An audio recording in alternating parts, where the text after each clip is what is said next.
sliding or gliding. And by the way, when you see those terms slide and glide, depending on what you're reading, you may see in a textbook, a PT textbook, they may differentiate between sliding and gliding, okay? And generally you're going to see the distinction. If you're skating, you're sliding across the ice, meaning one surface is stationary, the other surface is moving, okay?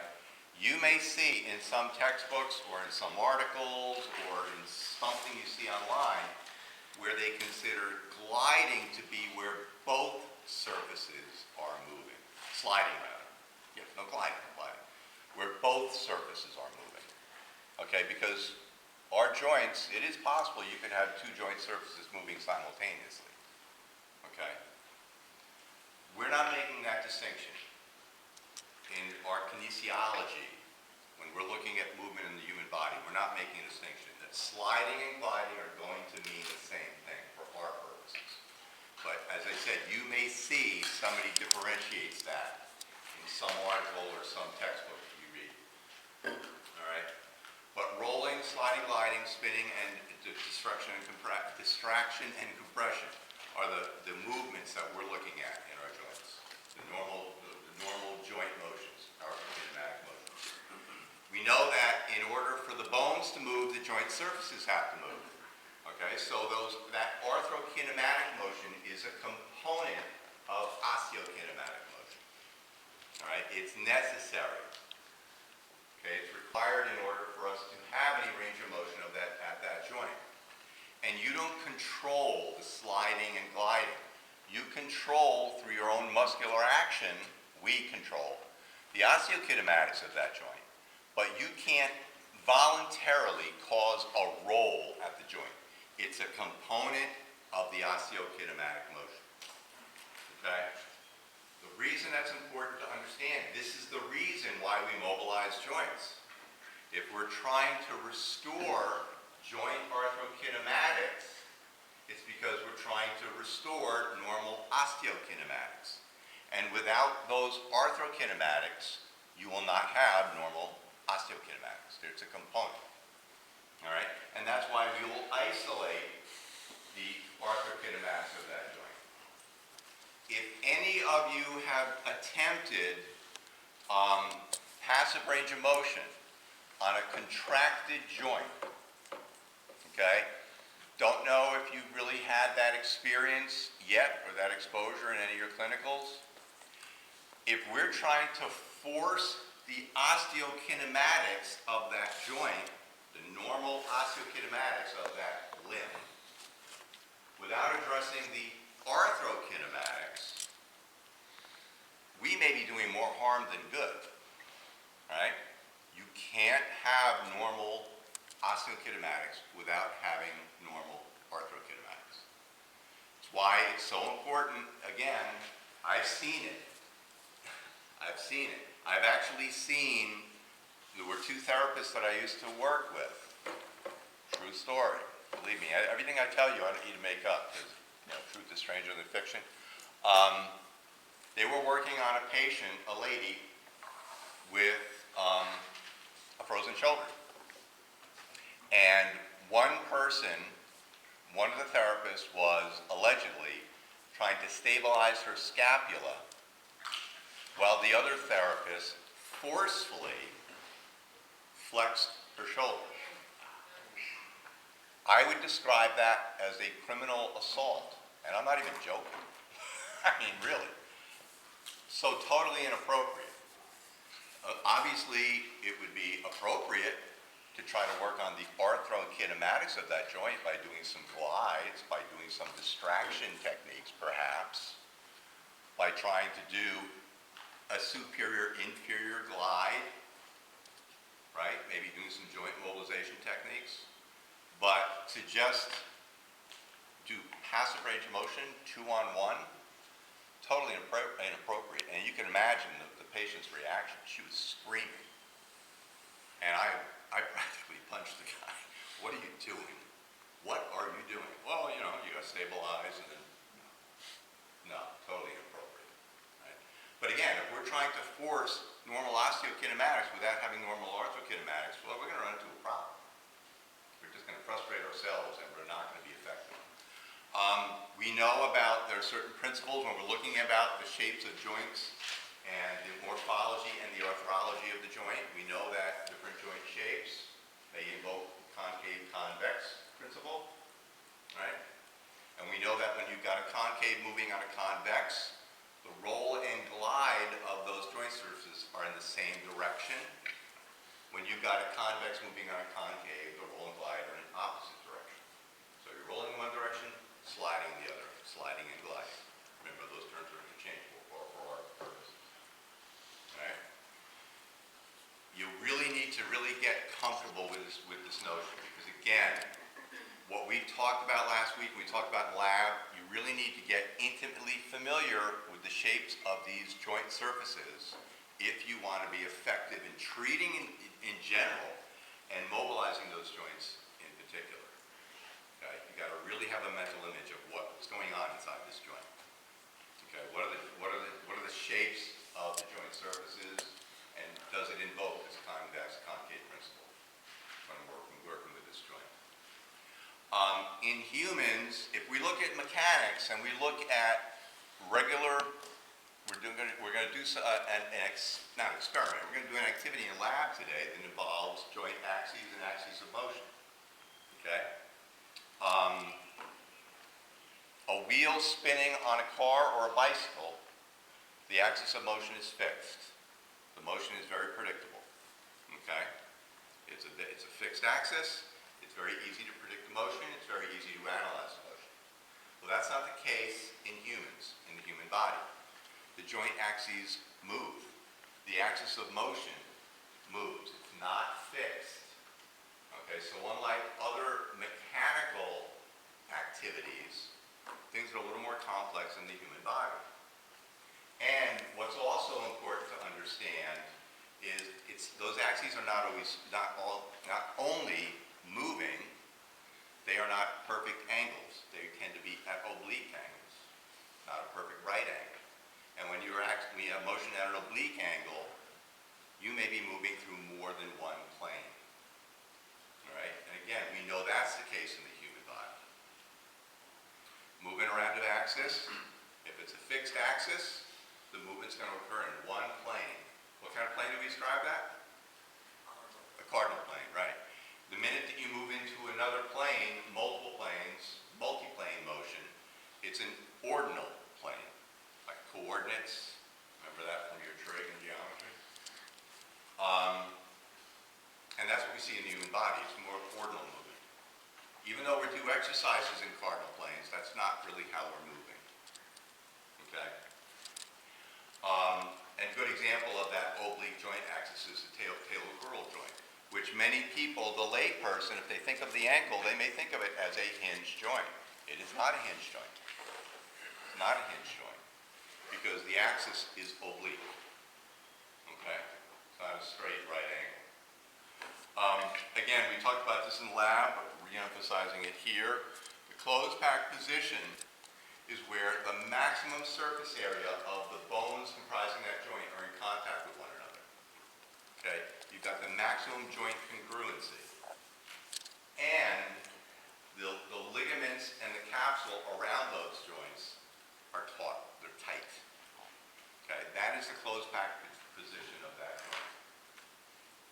Because of that, if we try to create accessory motion of that joint, the arthrokinematics, a slide or a roll or a glide, we can't do it because everything is very tight in a closed packed position or close packed position.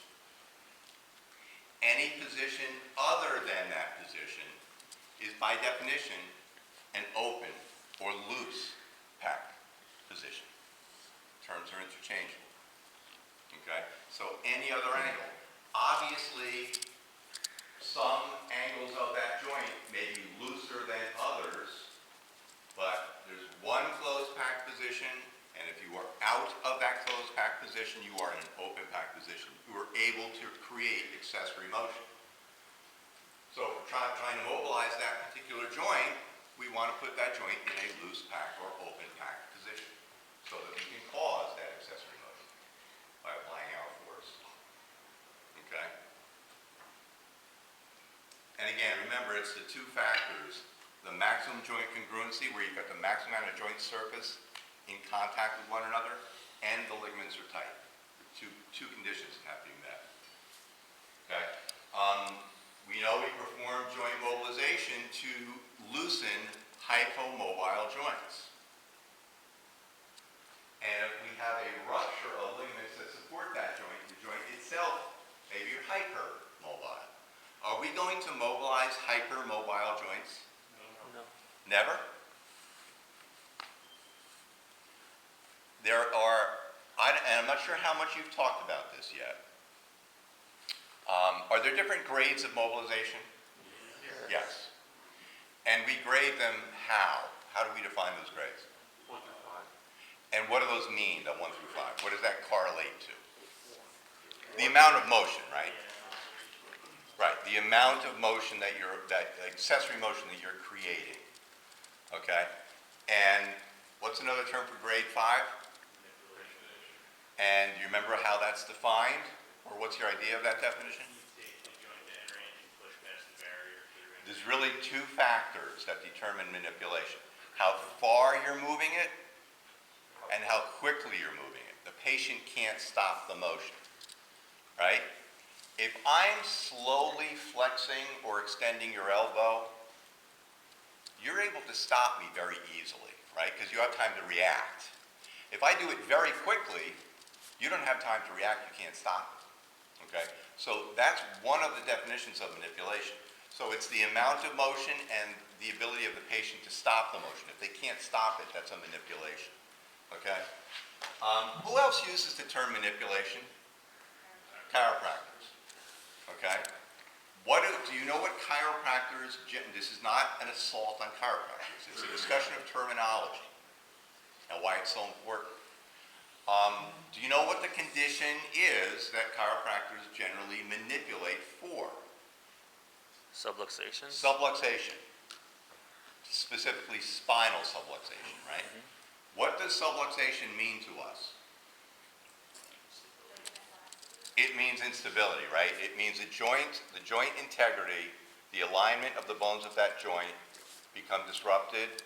If they stay disrupted, that's what? A dislocation. If they resume or return to their normal alignment, we'd say that's a subluxation. It's moving out of place and then moving back into place, so it's subluxing. If it moves out of place and stays there, it's a dislocation. And the only way that the alignment's going to be restored is if we do something, put them back in place. So, chiropractors manipulate for a subluxation? Do you have a question? Does it refer to joints or bones? What's that? Subluxation, The subluxation? dislocation. We're talking about. It refers to joints. So it is, well, again, remember, bones are moving if joints are moving, right? So we're talking about the normal alignment of the bones that comprise that joint. So it's both. You know, it's not just the joint surfaces, it's the alignment of the bones that comprise that joint. So would we, in physical therapy, would we ever manipulate a subluxation? No. Would we ever mobilize a subluxation? Well, what you may begin to learn this semester is grade 1 mobilization for pain, right? It can be used for pain. And you're also going to find that some mobilization techniques can be used to facilitate muscle activity. So you're not doing it to stretch anything. You're not doing it to create more motion. You're doing it for another reason, right? So you don't want to get confused and think we would only use a joint mobilization technique if we wanted to gain more motion. That's not true. That's one reason we do it, and it might be the most common reason, but it's not the only reason. And you'll hear about this, doing gentle oscillations. Have you talked about that yet in any of your classes?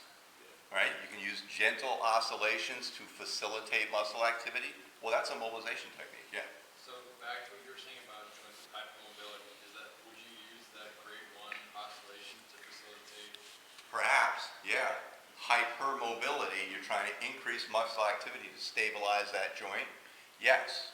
But, so you can't make a blanket statement, we would never mobilize a hypermobile joint.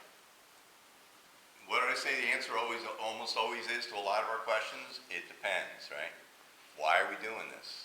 We've got to have a rationale for doing it. Would we ever manipulate a subluxing joint? Not if we don't want to get sued. Yeah, it would not be appropriate. But the terminology, the language that's being used between chiropractic and physical therapy is very different, right? So you got to be careful when we're communicating between professions. You know, an orthopedist, if we said to an orthopedist that we were going to manipulate their patient who just dislocated their shoulder, they probably wouldn't want us to see their patient. And if I were the patient, I wouldn't want you to see me. No, we're not going to do that. So we've already said that kinesiology is a study of movement, right? That's the overall study of movement. Kinematics, you can break down between osteo and arthrokinematics, looking purely at motion. We know that there are different degrees of freedom in any of our joints. We can classify joints in the human body by both their structure, by their shapes, and by their function. Okay? What types of motions does this joint perform? Does this joint allow? Okay? All right. Now, we want to move on to the next phase of our study, or discussion here. And now, I'm sorry, go ahead. Can a joint be hypermobile in one range and then hypomobile in another? What do you think? Yeah. Does that sound possible? Yeah. Absolutely. So then you could be in a situation where you're mobilizing a joint that's hypermobile, it's just not in that range of motion. Right, exactly. I mean, could someone have general ligamentous laxity that causes hypermobility in all directions? Absolutely. Absolutely. But that's probably more of a congenital thing, right? If there's been an injury or pathology, we might see that there's limitation in one direction but not another, or limitation in a couple directions but not all directions. So yeah, sure, we might wind up just mobilizing in one direction, definitely. And it would be the appropriate thing to do. So we start with just kind of this general overview. I already mentioned earlier when we started about differentiating between the mechanics in general and the specific mechanics of the human body. All right? So some of these principles we have to understand generally, but then we have to apply them directly to the human body. And that's what we're going to look at here. Kinetics, we're looking at forces. Kinematics, we're looking at movement. Kinetics, we're looking at forces. Forces that either produce movement, stop movement, or modify the movement or the motions. Okay? And we know there's different forces, both within the body and outside the body, that can help produce, stop, or modify motion. And what's one of those outside forces that we talked about? Gravity. Are there any other outside forces that can produce, force, or stop motion? Sure. Normal force. I'm sorry? A normal force. A normal force? Well, yeah, that's kind of a big term though, right? Other forces, okay? An external force that produces, stops, or modifies motion. How about you walking through a crowd and somebody bumps into you, right? Is that going to modify the motion? Is that perhaps going to stop the motion? Is that perhaps going to produce motion? Yeah, motion in the wrong direction, right? And there are other characteristics of outside force that can modify motion, like friction, right? Now that can be an internal or an external force, right? And we're going to talk about that when we get specific to our joints. But is there a difference between walking across this floor and walking across a shag carpet? Yeah. Certainly. And is that something that we think about when we're dealing with our patients who may have some gait difficulties? We better think about it. So, because that's an outside factor that could alter their motion, right? Right? And it's an extrinsic force. We know those intrinsic forces. What's the predominant intrinsic force? Muscle activity, right? But I also mentioned some other forces that can affect or modify motion, such as friction. How about something like air resistance? Yeah, only at very higher speeds though, right? It's windy, yes, yes. No, that's true. That's true. So that's an extrinsic force, you know, like your Jim Cantori trying to stand and report in a hurricane. Right? Yeah, it's very high wind, very high forces. Yes, definitely. Okay. There are 5 specific variables. When we talk about determinants of motion, these are things that affect motion. They determine what kind of motion is going to take place, or how it's going to affect the motion. Okay? And that is the type of force, the location of the force, the magnitude, the direction, and the rate of motion, or the rate of change. Okay? Speed. Okay? Talk about rate.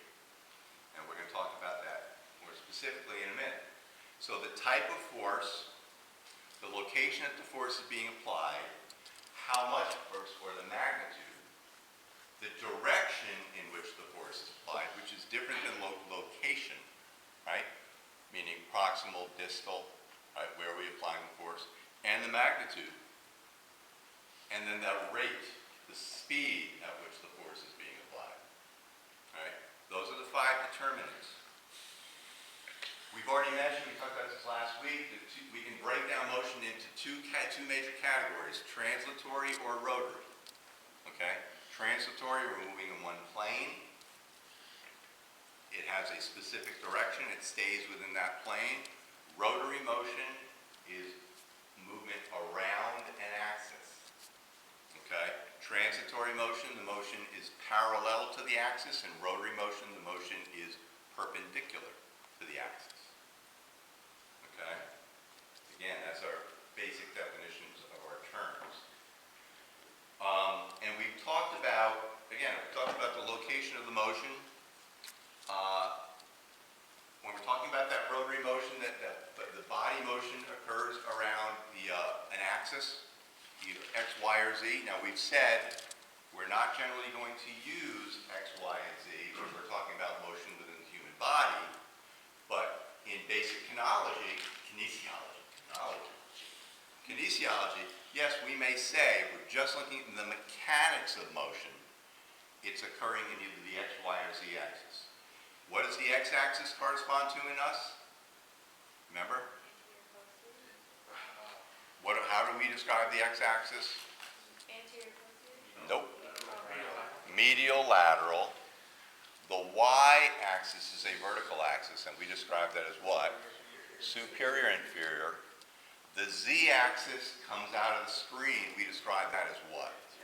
Anterior, posterior, or posterior, anterior. Right. APSIML. Okay? Medial, lateral, superior, inferior, or anterior, posterior.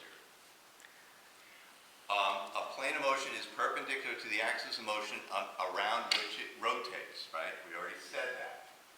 In transitory motion, the axis of motion is parallel to the motion is parallel to the axis.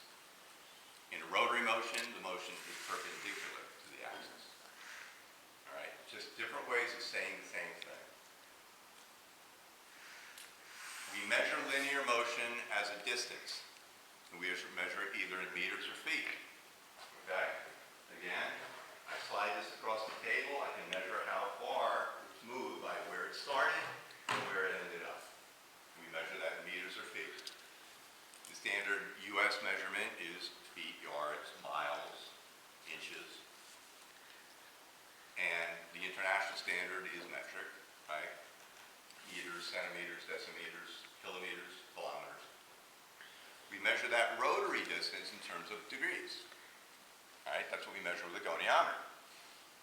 We're measuring rotary motion in terms of degrees. Okay? We're not going to measure rotary motion in a linear measure. Transitory motion. Okay? Well, if we talk about the human body, right, we said that most of the motion that is occurring in the joints of the human body is occurring in multiple planes.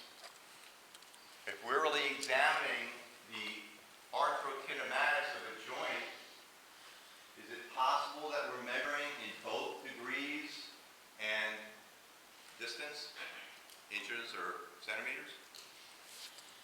Yup. Yup. Again, I'm not sure how much you guys have talked about this yet. We will talk about it when we get to the knee. Is there a normal amount of anterior tibial,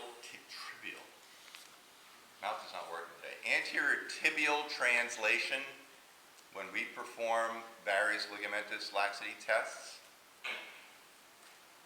Have you heard this before? No. Well, the answer is yes. Yeah, there's got to be some. Makes sense, right? If we apply an anterior force to the tibia on a fixed femur, it should only move so far if our ACL is intact, right? Does that make sense? Well, the answer is yes. And you may not know this, but the answer is 5 millimeters. Okay?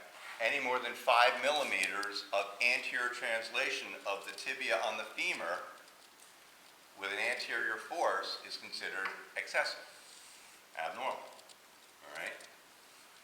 Does that mean that person has an ACL tear? It might, right? It may be an indicator, right? Okay, and as you're going to hear me say repeatedly in this course, if we're trying to diagnose a problem, you and I together, seeing a patient, you don't use one test to diagnose a problem, ever. I don't care what the problem is, including an infection. You don't use one test. You don't use just a white blood cell count, right? You're looking at infection. So you're going to use multiple tests. So if somebody has more than 5 millimeters of anterior translation of the tibia on an anterior drawer or a Lockman's test, that does not mean they have an ACL tear. That means they have more than 5 millimeters of anterior translation. That's what it means. Okay? Why I mention that is, I remember having a discussion with an orthopedic surgeon one time. Really nice guy, great guy. We were very close. We had lots of good conversations. And I asked him, how do you determine whether or not to do an ACL reconstruction on a patient? And his answer was, if there's more than 5 millimeters of anterior translation on a Lockman's test. Really? He said, well, and a positive MRI that shows a tear. Okay, so it's really the MRI. I said, well, what about if they had an ACL tear and they didn't have more than 5 millimeters of translation, anterior translation of the tibia? I said, yeah, I'd still do it. I'd still do the ACL reconstruction. Now, we'll talk about this more when we get into the knee, but is it possible that someone could not have an ACL, not have an ACL? The ACL is absent. Do you think it's possible that person could still have stability of that knee? Yes. You gave one of the examples of one of the possible reasons, right? The activity of the hamstrings restraining that translation.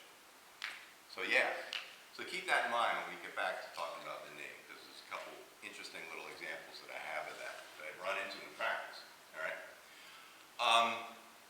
So that's the location of the motion, right? When we describe whether it's linear or rotary. That rotary motion, which is what we see most often in the human body, it's occurring around either a medial lateral axis, which again is that x-axis, and we describe that motion as being in the sagittal plane. Okay, this is all review. Remember, this all relates back to the anatomical position, right? Keep that in mind. So we could be talking about trunk flexion extension. We could be talking about elbow flexion extension. Okay, so it's motion that's occurring around an ML axis. Motion that's occurring around an AP axis, that's the z-axis, we're going to describe as motion occurring in the frontal plane, and a good example is AB and adduction. Okay, it's occurring in the frontal plane, including whether the patient's supine or prone. Right? Remember, always refer yourself back to that anatomical position. Motion around a superior-inferior axis, or is motion that's occurring in the transverse plane. Remember, The axis is perpendicular to the plane of motion when we're talking about all of these rotary motions. That motion is going to be considered medial or lateral rotation, also known as internal or external rotation. Okay? Internal external rotation of the glenohumeral joint. Okay? Motion is occurring around a superior inferior axis in a transverse plane. And so is this. Right?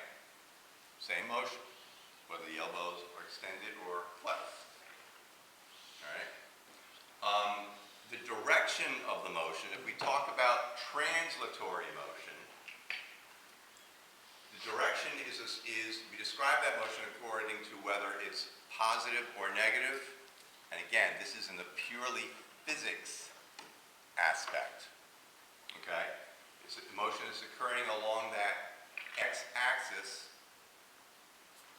If it's positive, it's to the right. Okay? Along a z-axis, along that AP axis, it's positive if it's forward. And we're talking about the pure physics of this. And in that superior, inferior, or y-axis, we're describing it as positive if it's upward. So positive upward, negative downward. Okay? And an ML axis, positive to the right, negative to the left. And the z-axis, positive if forward, negative if backwards. All right? Again, the reason that I point this out to you is if you do start getting into a lot of articles and texts that look at kinesiology of the human body, you're going to see these terms described and applied, positive or negative. Okay? So it's not just a direction, left, right, up, down. That's how we're going to use it functionally. But purely from the kinesiological perspective, it's going to be positive and negative, yeah. Okay, so going back to your example, the ACL, like the Lachman's test, that's in the sagittal plane, right? The movement is occurring in the sagittal plane, yeah. So then this says x-axis positive motion is to the right. I'm trying to make sense of that. The motion is in the sagittal plane. The axis is in the transverse plane. I'm sorry. The motion is occurring in the sagittal plane. It's in an anterior and posterior direction. Okay. Okay. The axis is in the transverse plane. Okay. It's in a positive or negative direction. Okay. It's the tibia that's moving either positive or negative. But isn't forward that? Or back. Yeah, that's forward or back. Right. So then the axis. It's moving on a z-axis.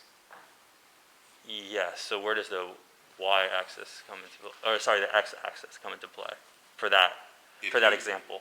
In that example. Or that it doesn't matter. In that example, only the z-axis matters. If you're talking about anterior posterior translation, yeah, it's only going to correlate to the z-axis. But the z-axis is the frontal plane.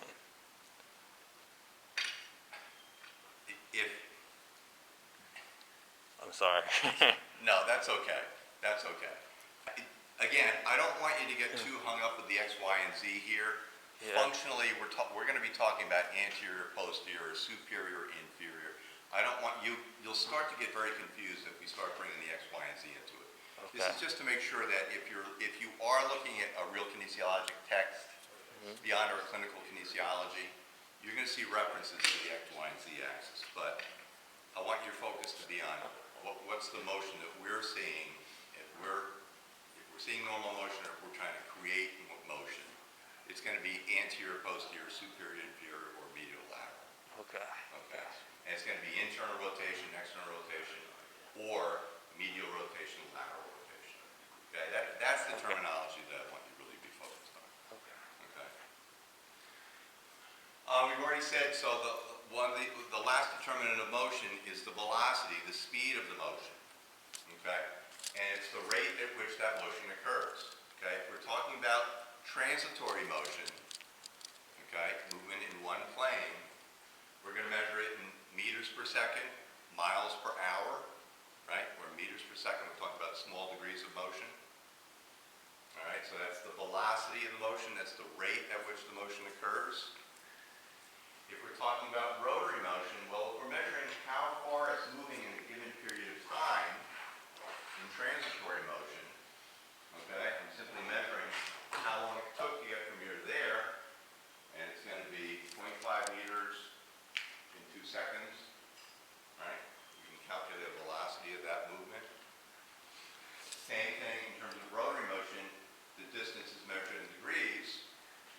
degrees per second. All right? I'm not sure how much you've worked with, I know you've been on the UBE in the lab, right? You've used the UBE previously? No, not yet? You will this semester. A lot of the devices that we're going to use in rehab and therapy, we're going to talk about isokinetics toward the end of the semester. We're going to look at it a lot more in depth. Do you know what isokinetic means? How do we define isokinetic? Variable resistance. What does iso mean? What's our root? What does iso mean? Same. Same. So what does isotonic mean? Same. Well, tonic is going to be used as to describe force or resistance. So same resistance, same force. What does that sound like? It's that the force is the same. The weight, right? It's a weight. We lift a weight, that weight's 4 pounds, whether I lift it fast or whether I lift it slowly. It's still 4 pounds. It's an isotonic exercise. What's isometric? What does that mean? Same what? Same length. And what does that mean? The muscle's not changing length, but it's generating force. And we know that's an isometric, right? The length stays the same, but the force varies, right? Isokinetic means same speed, okay? Degrees per second is a speed, it's a velocity. So if the speed is staying the same and we measure the speed in degrees per second, if I move at this speed, could you determine the speed of this rotary motion?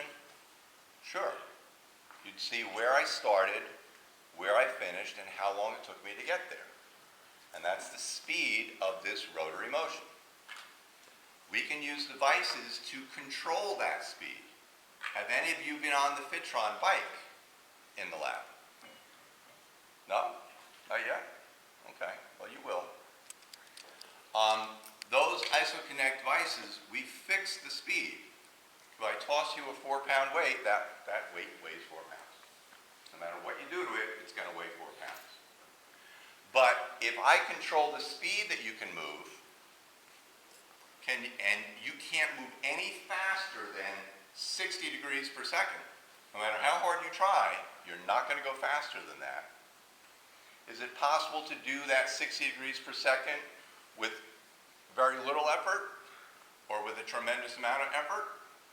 Yes.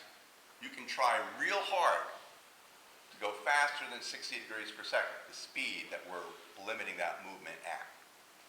And the harder you try, the more force you're going to generate, and I can measure that force. That's what we're going to do when we do our Biodex lab toward the end of the semester. Okay? We're going to measure how much force you're producing to try to speed up that device to go faster than 60 or 180 or 300 degrees per second. Because that movement is clearly slower than that movement, yes? Does that seem like a functional movement to you? Is this how I move through the world? That's how I feel. After this weekend, yeah, that's how I feel. Right? No, that's not how I move through the world. Chances are, as I'm walking across, I can see that my joints are moving fairly quickly. Okay? There's a fair amount of speed occurring in this hip and knee flexion, which is one of the primary motions, right? And I need to, in order to move properly, fully functional movement, I probably need to reach a certain speed of motion, right? If I can only walk like this, and we're going to talk about this semester, I'm probably not going to be very safe walking across the street. Because by the time I get there, the lights change and I've been hit by a car, right? So the velocity becomes a really important functional indicator, okay? And again, we can look at the speed of the movement. We can also look at the acceleration, the rate at which the speed changes. Okay, I start off slowly and then finish quickly. I'm accelerating through through that motion, right? Acceleration is when we're moving faster. That's considered a positive acceleration. If we're slowing down, that's considered a negative acceleration. And you may have heard this before. I know some of you have taken physics. There's no such thing as deceleration. We use it all the time, but it's really not correct. It's positive acceleration or negative acceleration. Positive acceleration, you're speeding up. Negative acceleration, you're slowing down. And we can measure the rate at which you're speeding up or slowing down. You're not just going from 60 degrees a second to 0. You're probably going 0 to 5 to 10 to 20 to up to 60 degrees. And you may be reaching that speed very quickly, a very positive acceleration, and you may be slowing down very quickly, a very large negative acceleration. Okay? So that's just looking at motion and speed of motion. If we're talking about the force that's being generated as we perform that motion, we measure that in torque. If anybody's ever worked on a car, and you're doing repairs on a car, and you're trying to tighten a bolt or a nut on a bolt, you know you need to apply so much force to tighten it, no less, no more. If you use less force, it's not going to be tight enough. If you use too much force, it'll be too tight. You're measuring that force in torque. That's the same thing we're going to see when we do our biodex lab at the end of the semester. That force that you're using to try to speed up that device, right? I've said it, it won't go any faster than 60 degrees per second. The harder you try, the more torque you're going to be generating through your joint. The more torque you're going to be applying to the device that's holding you back. We measure that force in terms of torque. Okay? So anytime you see torque, you know we're talking about motion that's occurring around an axis. Okay? Anytime you talk about torque, you're referring to rotary motion. So it's your clue in there. Okay?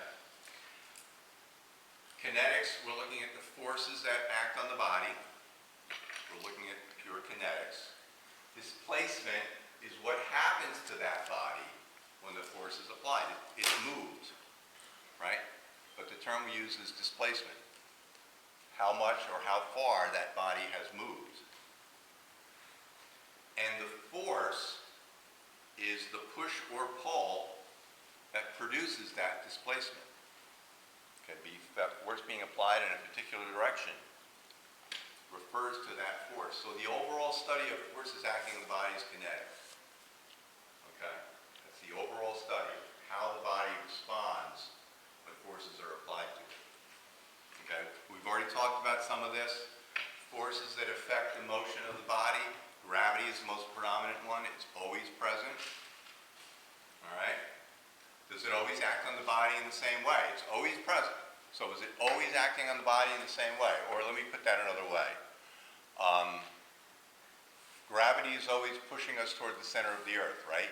That's the direction of gravity. Depending on how we orient that person's body in relation to gravity, alters how gravity is acting on that body, yes? Right? If we have them standing versus supine, if we have them inverted versus standing upright, gravity, the force is the same, but how it acts on that body is going to change, because that's the orientation of that person. Okay, the orientation of the body responds to that constant force always working in the same direction. This is not a minor point, because it's a central principle that we need to use when we're working with our patients. We have to understand the effect that gravity is having on that body and how we should manipulate that force, and the fact that we can manipulate that force. Okay?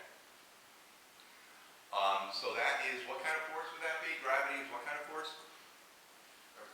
An extrinsic force, and muscles are a source of intrinsic force, right? So the muscles that we have in our own bodies are capable of producing force. Doesn't mean they automatically will, but it is an intrinsic factor that produces force. Externally applied resistances can affect and modify motion, right? Friction is one of those external forces or external principles. friction is not truly a force because friction doesn't produce motion, it affects motion, right? It certainly can affect motion, but doesn't by itself produce motion, all right? Externally applied resistances can certainly resist motion, right? Whether it's manual resistance of us placing our hands on our patient, or an external resistance of a weight being applied to a limb, a weight being applied to the patient, right? And we're going to talk about friction more when we get into our specific joints, the role that friction plays. But we've already mentioned that, gave the example of the very big difference between walking on a tile floor versus a surface that is designed to have more friction, right? Like AstroTurf, right? There's a difference between running on AstroTurf versus running on regular grass.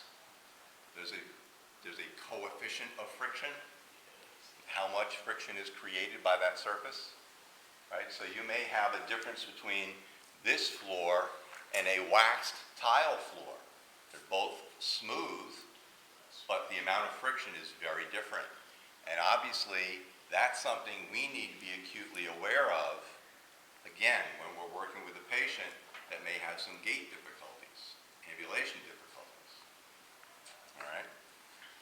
And believe me, it's not something that's always kept in mind by non-rehab people. They just think of it in terms of how much motion is available. We'll talk about this a lot more, and we'll actually talk about it in PTA 206 in the spring, too. Is anybody familiar with a company called OrthoNet? Have you heard this in any of your clinicals? Anybody? No? Good, maybe they're not as prevalent as they used to be. There are companies, and one of the big ones is called OrthoNet, that when they look at our patients, you know that very often we need to justify what we're doing to an insurance company, right, in order to get paid for what we're doing. Or maybe it's justified to Medicare. Why does this person need to be treated by us? So we collect data that describes how our patient's doing, right? We've already talked about some of these data, like range of motion measurements, right? How much motion is available at this joint? Do we grade their muscle strength? Right? Yeah, how much force can they produce when we apply resistance to a motion and ask the muscle to resist that motion? So we use manual muscle testing, we use range of motion measurements, but as I said to you, if somebody has full range of motion at all of their joints, and they have normal strength in all of their muscle groups, and they walk across the street, and this is as fast as they can walk, is that person going to be very safe in the community? No. Oh, gee, well, they've got full range of motion, they've got full strength, so they're normal, right? Well, those two things may be normal, but there's other factors that we may need to assess and measure. And again, as we've said, there's a difference. The simple surface over which someone is ambulating can affect the speed at which they can ambulate. And that's something that we would need to take into consideration. All right? So again, remembering that this is clinical kinesiology, we're not just looking at the science of this, we're applying it to human beings and how we are using forces and understanding forces and how it affects what our patients are able to do and what they need to be able to do. Okay? This is our basic physics, right? We know that forces affect movement, right? They affect motion. If we look at the formula that we use to assess movement and force, we have to take into account the mass of the thing that we're trying to move, all right? And mass is not just weight, it's the amount of matter, substance, in a particular object. And moment is the force, that's how we define and describe force acting at a specific distance from the axis of motion. Okay, so Here's our axis of motion in a simple example, right? Moment is the force acting at a distance from the axis. So I apply manual resistance here, and I apply manual resistance here, or here, or here, at a distance from the axis, right? We describe the force at that distance as the moment, or the moment arm, all right? So it matters, we know intuitively where I'm applying this resistance is going to affect how much I'm able to stop or reduce or slow down motion of this particular joint, elbow flexion, okay? Where is it going to be harder for me to stop that motion? At this moment arm, or 1 or 2? Where it's going to be more difficult for me to stop that motion, 1 or 2? I'm applying an external force. I'm trying to stop this motion. Yeah, then 1. Right, it's a shorter moment arm. I'm going to have a much easier time retarding or stopping this motion if I lengthen the moment arm, right? And again, if I want to make it easier for a person to perform an exercise, shorten the moment arm. Move the cuff weight from here to here.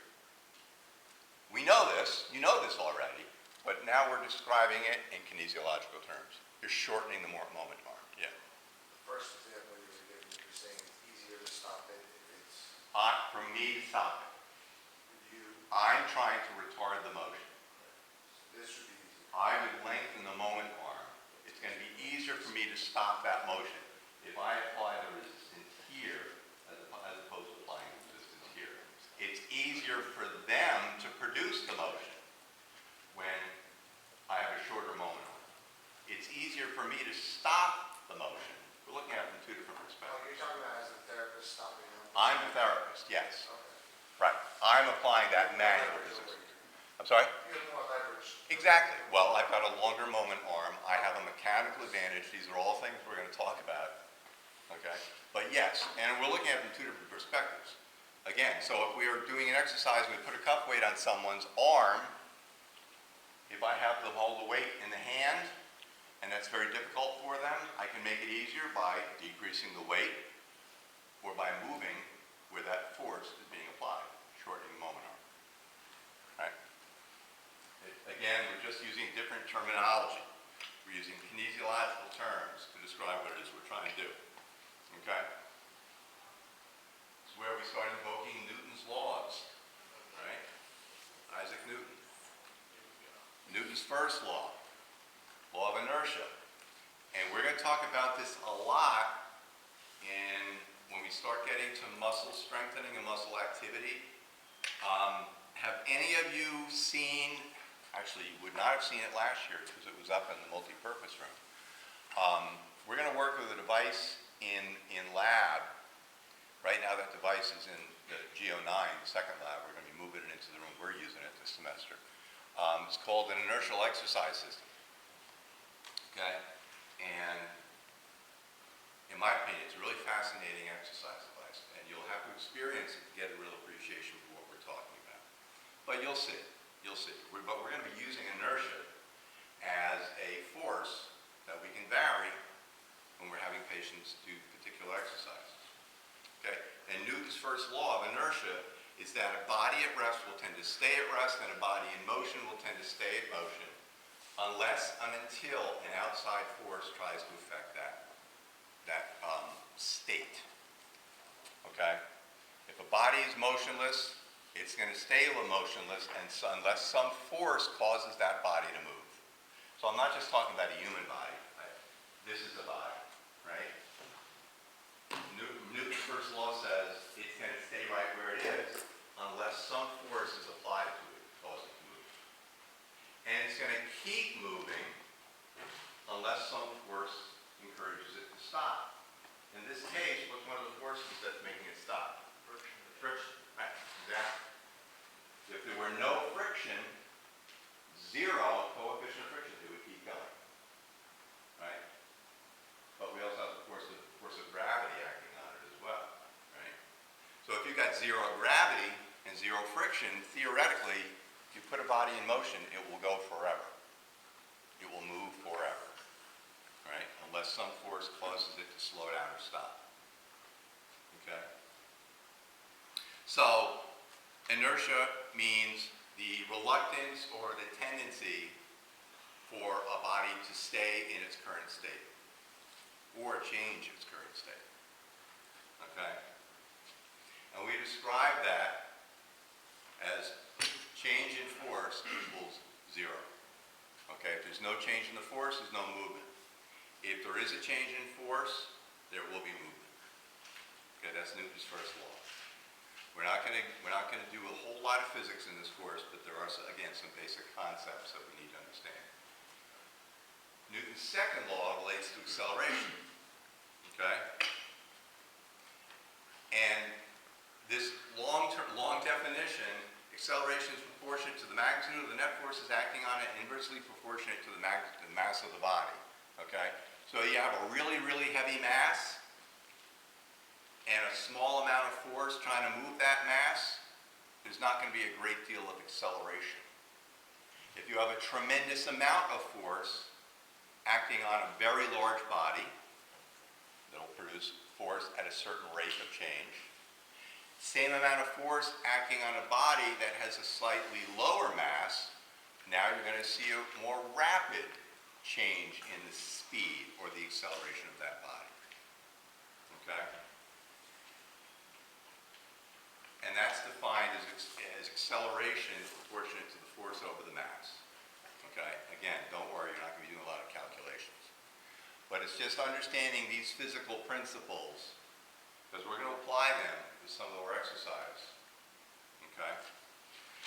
Newton's third law relates to action and reaction. We've heard that. For every action, there's an equal opposite reaction. You apply a force to a body, it's going to push back. Okay? An example is a basketball player jumping. So what are we saying? Why is that the example that we use? A basketball player jumping is an example of Newton's third law. If I push off this floor and the floor didn't push back, how far would I move? Okay? I push down with a certain amount of force, and that force is absorbed by the floor. I wouldn't move at all, right? I wouldn't move. My position in relationship to the floor would be the same. The reason I move is the floor pushes back. It resists my motion. If it didn't, if I pushed down with a certain amount of force, which by the way we'll measure in newtons later, okay? If I push down with that force and I don't get a response, a reaction to that force, which by the way, what do we call that? Well, ground reaction force. Right, trampoline. But that's an example, yeah, right? If the trampoline gives, I'm not going to leave the surface, right? But yeah, it's the ground reaction force. And we've talked about ground reaction force, and you'll talk about it a lot when we start talking about gait and functional activities and jumping and running, etc. The impact that ground reaction force has on the body. Okay? But that basketball player jumping is an example of Newton's third law. The ground pushes back, I push into it, and if it did not push back, I wouldn't jump, I wouldn't leave the ground. Yes?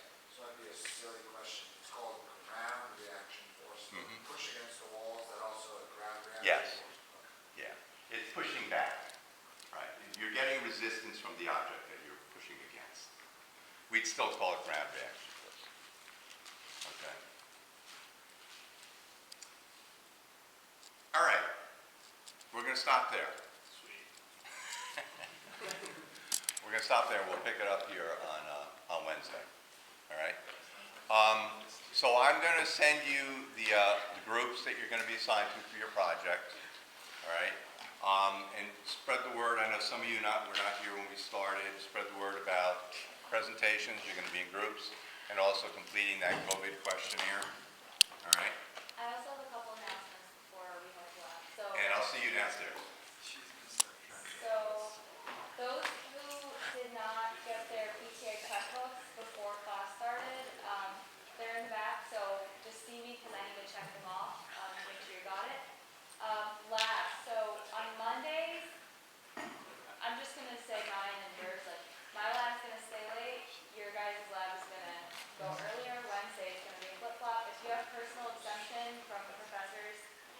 to them about your personal stuff, just don't make it loud if you have to.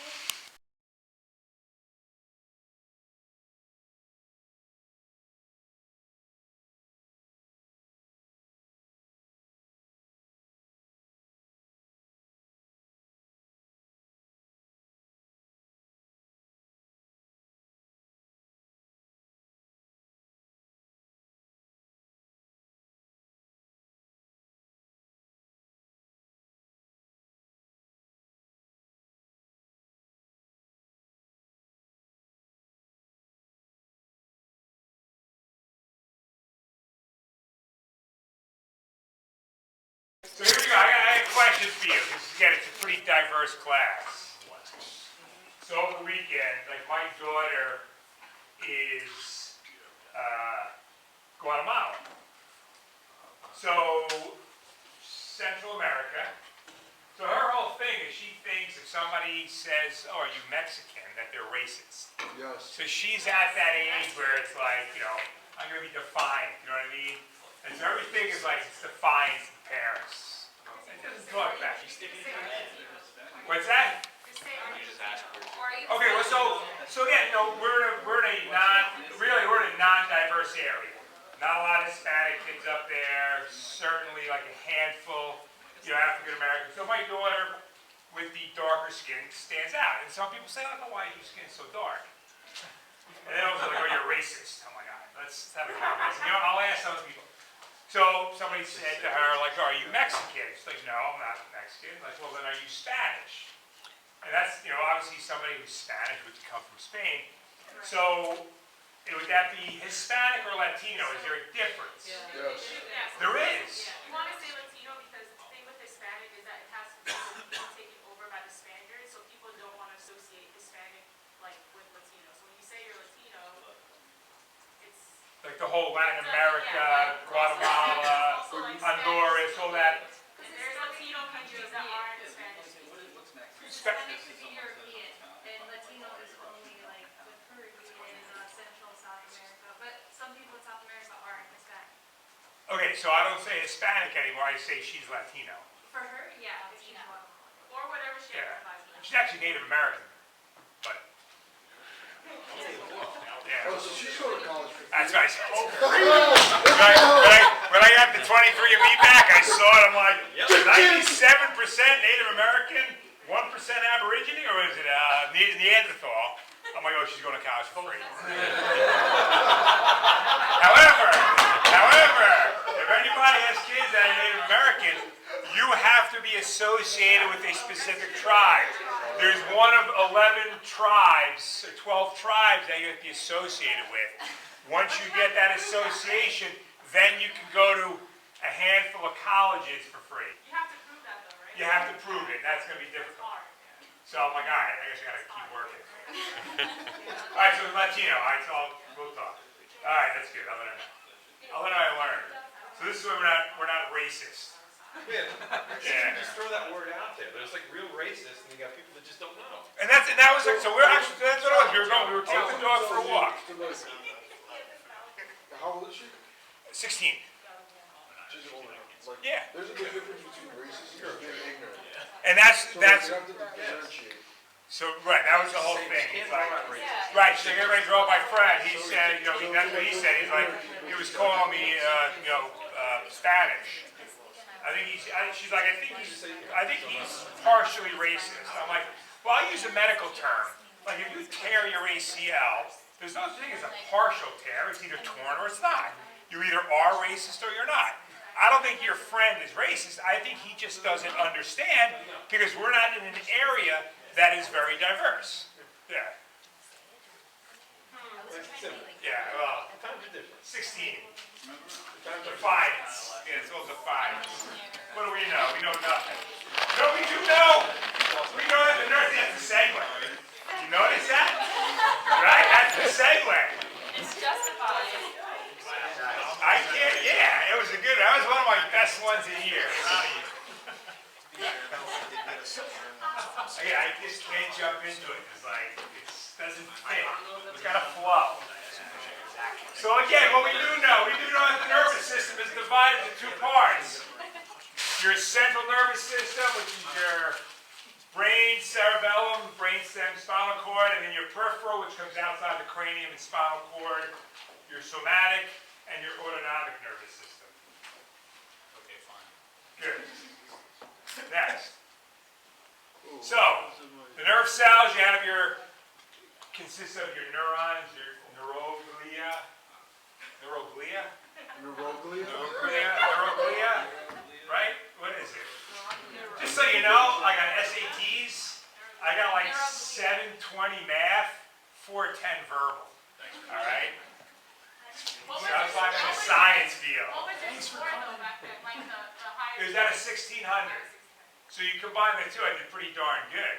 Except that, other than getting my name right, I didn't get too much more after that. So it took me 5 years to get to PP school. That damn essay. Hey, I'm not following. Grammar school kid write this? I like physical therapy. Why do you want to be a physical therapist? Because it's really neat. See,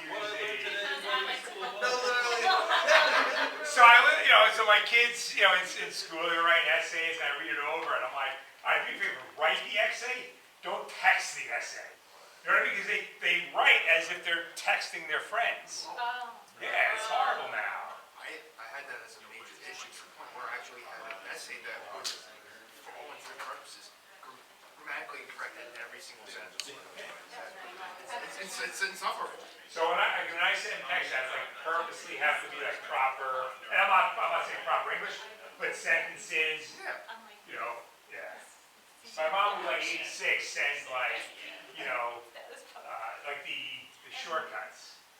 Like, come on, this is gonna be a whole sentence. All right, getting back to it. So your afferent neurons are your sensory. They receive sensory input from the periphery, transferred to the central nervous system. The interneurons connect the neurons, and your efferent neurons are your motor. So afferent goes from the bottom up. Efferent with the E goes from the top down. And we'll see this when we get into the motor tracks, where they start to where they end, and vice versa. So you have your cell body, which synthesizes proteins, transmits the electrochemical impulse, all grouped together. That consists of the gray matter. Your dendrites receives the information, transmits the cell body, and then the axons is the message sending component. For the test, I'm not going to ask you any definitions of the anatomy of the nerves, but I think what's very important is understanding that our cell body, when we have something like MS, and then we lose that the fat around the cell, the myelin sheath, and we lose that, and then so that nerve signal gets transmitted and sent out to nowhere. The axon, that's where those neurochemicals will come across, and so when we look at a disease like Parkinson's, well, the dopamine doesn't get absorbed into the body. It's produced, just doesn't get absorbed into the body, and so that creates the lack of synapse, which then will cause the difficulty initiating those movements. So again, those are where the diseases occur. So the synapse is space between the axon of one neuron, the dendrite of the other, and so it allows that communication of the nervous system. And again, many neurotransmitters and chemicals that are used. Again, you have your acetylcholine, which is the heart rate and other autonomic functions, glutamate, dopamine, which again influences the motor activity, motivation at Parkinson's, and the norepinephrine, your fight or flight response. I had a kid who had a tumor on his glands, so when they removed it, they actually, it was either, remove the gland or live with the cancer, which obviously could have spread. To remove the gland, it was, basically what happened was he lost the ability to know if he was hungry, to modulate temperature. Yeah, what's that? Hypothalamus, yeah. So it's hypothalamus. So it's a tumor on the gland, so when they removed it, all that was lost. What's that? So, wow. Yeah, no, it was. Because the interesting thing was before I didn't know the guy before, but a friend of mine who sent him over, we had a pediatric therapy place a few years ago. He was like, he's a really good soccer player. They found his tumor, they took it out, and then it was like just a big change because of the hormones. So yeah, he couldn't tell if he was hot or cold, so he wouldn't sweat. And then he didn't know whether he was hungry or not. So I mean, he felt terrible for the kid.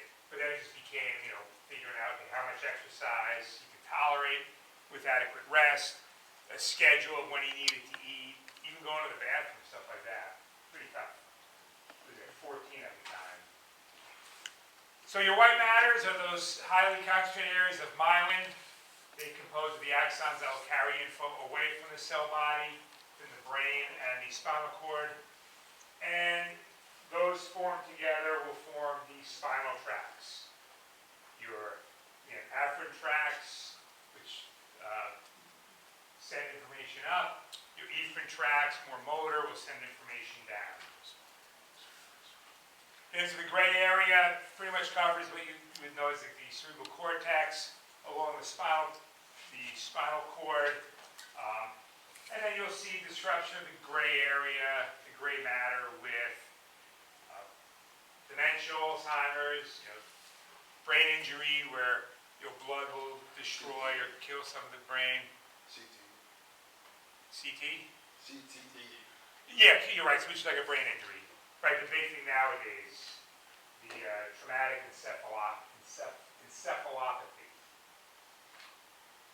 So your fibers, your afferent tracts carry in front of the brain, efferent tracts carry transmission from brain to smooth or skeletal muscle.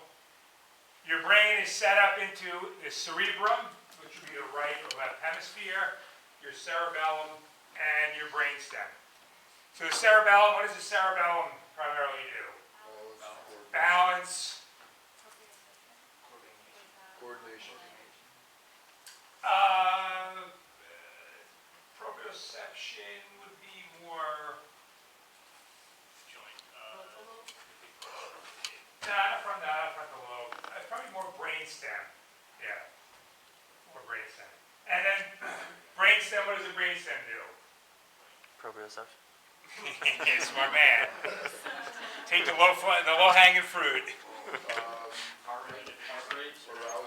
So some of that, yeah, but in terms of motor-wise, brainstem. So that's like posture, initiating movements. So we're going to talk about posture. A lot of times when we talk about posture in neuro, we're not talking about like, oh, you have a forward head, you have scoliosis, not that type of posture. When we talk about posture, we talk about regulating sort of like the proximal muscles to be able then to perform certain type of activities. So we talk about Parkinson's, and that's a disease in the brainstem. And what happens is, these are patients, if you guys work with Parkinson patients, they're not weak. They still have some pretty adequate strength. Their problem is initiating those movements. Or when we talk about maintaining the posture, so maintaining that foundation, the core, to allow distal movements. Because if somebody doesn't have control of, again, like the trunk, they start to reach, they're going to fall. So when you hear us say posture, a lot of times in these settings, that's what we're talking about. Maintaining posture, firing those core, stabilizing muscles, scapula, pelvic muscles, so then you can go out and perform purposeful movements. Anybody treat patients with hypotonia, like a CP child with hypotonia? Maybe somebody like the autism spectrum, like they'll have like low tone. If you watch them move, again, they don't have like the ability to control those proximal segments, and so those movements become, let's say, uncoordinated. That's the posture we're talking about. So our protective mechanisms, we have the skull, the cranium, 3 layers of the membranes or meninges. Then you have your dura mater, your arachnoid, and your pia mater. The pia mater adheres to the brain, contains the circulation. You have your epidural space, which is between the dura and the skull. and the subdural space, which is between the dura and the arachnoid. And so obviously an epidural, the injection, that's where they would inject, between that space, numb the spinal cord, hopefully take away some of the pain, or before pregnancy, or surgery, they'll give you that nerve block. You also have hemorrhaging in between there. And so that pressure, say a subdural hematoma, some bleeding between that space could put pressure on the brain, cause some brain injury. You know what you do, like if somebody has, so I was working with a patient, was down in Florida visiting his family for vacation. Some guy out of nowhere just came and hit him, fell to the ground, and he landed in the back of his head. Yeah. Bleeding, all this pressure, and now he's a traumatic brain injury patient, like can't work. It's horrible. This drunk guy out of nowhere just comes and hits him. But what they do is, while the brain, the swelling, you have like the bleeding, so no different than if you sprain your ankle, it gets swollen, you get the inflammation. Well, when you football, concussion, whatever it is, car accident, you get that impact onto the brain, you get swelling in there, you get bleeding. And obviously blood into the brain itself will kill the cell bodies. But if you get in this space, the subdural, that space, that extra pressure, that can go on the brain. So what they do is they remove part of the cranium. Right? They remove part of the cranium, craniotomy, to allow that brain, if it does get swollen, really give it the space so you don't get that pressure where it would destroy the brain tissue. But they put the bone in your back. Yeah. So they implant the bone in your back because then your circulation keeps the bone alive. And then they take it out, they put it back into the brain, into the skull, when it's healed. Yeah, Where in your back? where in your back, they usually do it like in the lower part of the back. Yeah. It's just floating there? Yeah, it's in there, it's just there. Yeah.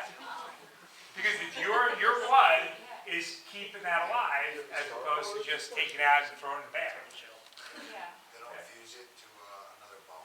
No, because they don't, because they're just gonna, hopefully once that swelling goes down, they reattach it. Yeah, it is. Bet you we have a couple of patients with that. Yeah. Well, with it. It's good to be alive. Yeah, right. These days. All right, so there's your brain. Agree. That's the exact image. It's purple. The front part is purple, middle upper part is blue, back part is red. What was like the bottom, the temporal lobe? What color is that? It's like a lavender.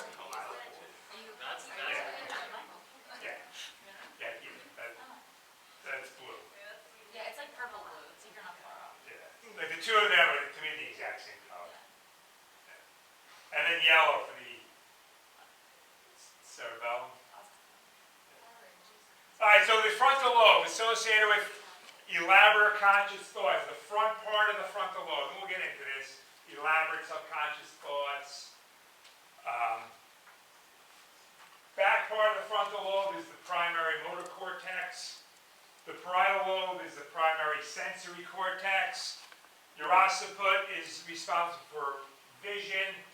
Your cerebellum for balance. Your temporal lobe for hearing, smelling, long-term memory. Parts of the parietal lobe are short-term memory. So therefore, if I have a patient who had a stroke that affected the parietal lobe and part of the frontal lobe, I'm going to see some motor deficits, some sensory deficits. If they had a stroke that affected the temporal lobe, I might see some difficulties with hearing, with long-term memory. So also your Broca's aphasia, your expressive aphasia would be from the frontal lobe, the primary motor cortex, because motor-wise you're not having or using the muscles that produce speech, whereas Wernicke's aphasia is more temporal. You don't have the conscious thought. You can speak, but the reception, perception of hearing and what was being said, that part is lost. okay, so that's parts of the lobe. So again, more of a picture of it. Another picture, again, it's more specific as to where they are. So you can see when you go to the primary motor context, which is more of the back part of that frontal lobe, in between that and the primary sensory area, you see the leg, the arm, the hand, the lips. Those are where those certain parts of the body are controlled in that brain. So the lobes, the frontal lobe, consists of our primary motor cortex. So that allows us to do the voluntary, complex motor activities, carry out what is asked, move purposely. The front part of the frontal lobe is your cognitive area, your judgment, attention, awareness, abstract thinking, mood, and aggression. So when I first started doing therapy, I had a patient who had a stroke, a big stroke to the frontal lobe. So he presented like your typical CVA patient with one side flaccid. I would treat a lot of times with the OT or the nurse, they would come in. And every time they would come in, he would almost like reach under their blouse, and then he would have porn playing. The wife was mortified, like so embarrassed, and she kept on saying, "Oh my God, I'm so embarrassed." But and then she also like, he was never like this. Like, I don't know what's going on. He was never like this. Well, explained to her that the part of the brain that got part of the brain that got affected is the area that affects mood, judgment. So he had no idea what was going on. Like, he lost that sexual inhibition. So for him, again, it didn't mean anything. You know, again, for her, she was mortified. But he had no idea. So now, think about some of your, and I'm not going that extreme, but think about some of your patients who, whether it's a brain injury, you get into an accident, you hit your head forward, whether it's a stroke, and so now cognition is very involved. Teaching the patient, home exercise, how's that going to affect us? Got a question, Professor. So anyway, I actually have a question. Yeah. I have a question, because we're looking at all the courses and et cetera, et cetera. Somebody in PTO 209 registered for section 3. You got a couple people in that section. So those people have to be removed from that section and put into, because you're only supposed to have 2 sections for lab. Yep. So who of you registered for section 3 for lab for kinesiology? PTA Sorry, 209. therapeutic exercise, 209. I had no idea. But you gotta get coached Look, out was of that? that. Was that at a different time? No, it was the same, I don't know, I think it was the same time. I'll look. I did bump into Dr. Gage, and I told her, and she's like, I can't tell you how many times I sent it up. Okay, I so said I did that. that's the problem right now, Okay. and that's, some people are still in I- it. So I think she may have to remove them and put them in the Okay. lab they need to be in. So All right, I just wanna- after class, I'll take a look, I can find out. Yeah, all right. Good. All right. You guys missed Professor Doyle? How's it going? You don't miss me. Further questions? Broken, Wernicke's. Where? Global. Yes, global. What's the difference between dysphagia and aphasia? This page is difficulty swallowing. The page, I think. You say. You said it so complicated, I should just stop. You should have just done there, Joe. I'll send you guys, speaking of like the dysphagia, the aphasia, I'll send you a list of, again, a bunch of other sheets I'll send out of different like neurological terms. This is usually a, like difficulty with, A in front of it is like inability or unable. That's just the difference. So aphasia, just the inability to swallow. Dysphagia, difficulty swallowing. So we'll see that. All right, so getting back to before we got rudely interrupted. Should we leave? That's why I've been smacking out she's gone. Yeah, that's how I am. I'm the tough guy. You know, So the guy's like 10 feet, yeah, I told you. Keep walking. Yeah. Full-blown Conor McGregor. Center of my drinks. When I went to college, the guys on my hall just happened to be the offensive linemen. And back in 1980, when I graduated, 89, in 87 when I met these guys, they were the second largest offensive line in the country, second to the Washington Redskins. Nice. These guys were huge. So it was great going out. Yeah, I was gonna say, I hope you made friends with them. Oh yeah, even to this day, even to this day. Yeah. Like, all right, we're going out. No one can say anything. No. No. In fact, I started a big melee at one of the basketball games, and the guys like Thousand State, they were coming up. We were up here. I just walked behind, like, you know, Bundy. He really looked like King Kong Bundy, like 6'6", 305. This guy again.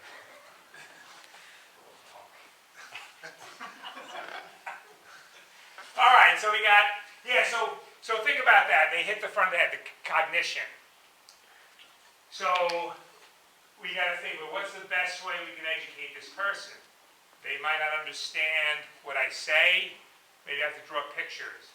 Maybe I have to keep my questions simple, yes, no, nod the head, stuff like that. And we'll get more into that when we get into specific conditions. How about just safety awareness? You know, people that, wherever they're living, you know, putting the stove on, not knowing that that would be a hot stove. And I've heard stories of that following brain injuries, just people not being safe. Putting the oven on, not even knowing it's on. So certain things, so safety awareness is a big issue when you're working with patients and trying to get them back to going home or some type of, group type living. Crossing the street, again. So a big part of cognitive therapy, again, working with that because of that damage to the frontal part of the frontal lobe. The motor cortex, that's visible. The motor cortex isn't, but injury to the motor cortex is visible. We can see the weakness, we can see the difficulty with the movements, the uncoordinated movements. And then we talk about Broca's aphasia. Broca's area plans movements of the mouth to produce speech. So there's your homunculus. Yeah. So your homunculus, when you look at the size of the face and the hand, the upper body, what do you see a lot with your stroke patients? Like you'll see a lot of that the facial weakness, the drooping, and you'll see a lot of involvement in the upper extremity. But yet, lower extremity, they're still strong. They can still, move the leg, that type of stuff. But more involved upper extremity. And again, it depends on where the stroke is. So that's your homunculus. I think what they did was they had somebody inject needles into certain areas to try to find out where the pain was. I don't know if it was electrodes to get movements to determine where the homunculus started many years ago. I think that's how they did it. Because of the sensory distribution is because of the proximity to the brain. So it's also, and we'll get into that when we talk about specific spinal cord injuries. It could be, because when you look at where with the brain, and then when you look at the motor, like the spinal tracts, cervical is more proximal than cervical is more proximal. As you move out distally, it goes to lumbar, sacral. So it could be because of the proximity to the brain. More dense fibers than as you move out. Yeah. The parietal lobe is the primary sensory cortex. Incoming sensory info is processed and is meaning it's provided to a stimuli. So it also incorporates short-term memory. We're going to get into how we would test that. But if somebody has peripheral neuropathy, what are we concerned about? Temperature. Let's say we're doing gait training. Falls. So peripheral neuropathy, your concern is falls. Why? Right, so lack of proprioception, lack of that signal going from the foot up to the brain to tell the body where it is. You know, we talk about diabetes, the fact that they can't feel, and so now we're concerned about proper footwear, maintaining a clean foot. They get a little cut on their foot, they don't feel that it could get worse. Our temporal lobe is the primary auditory cortex, Wernicke's area, so allows the person to hear and comprehend spoken language. Also works on visual perception, mutual discrimination, and temporal is also long-term memory. So one of the things we're going to see when we deal with occiput, the occipital lobe, and we talk about vision, being able to see 20/20, double vision, stuff like that, is different than visual perception. So visual perception, your vision might be good, but it's, are you understanding what is being seen? So again, you can have all your vision. So for instance, when we talk about patients following a stroke, and you ever heard of neglect? I know you guys talked about it last year. So like left-sided neglect. So they would walk into the walls, they wouldn't, see the left side of their body. Well, their vision is still intact. It's not like they go blind in the left side. The brain just doesn't understand what it's seeing. And so it looks at the doorway, but has no idea what it is. So that's what visual perception is. The vision's still there. The brain just doesn't understand what it's seeing. Okay? Understand? Yes, Comprende? that's racist. My Spanish friends. My Latino. My Latino friends in the classroom. I had to.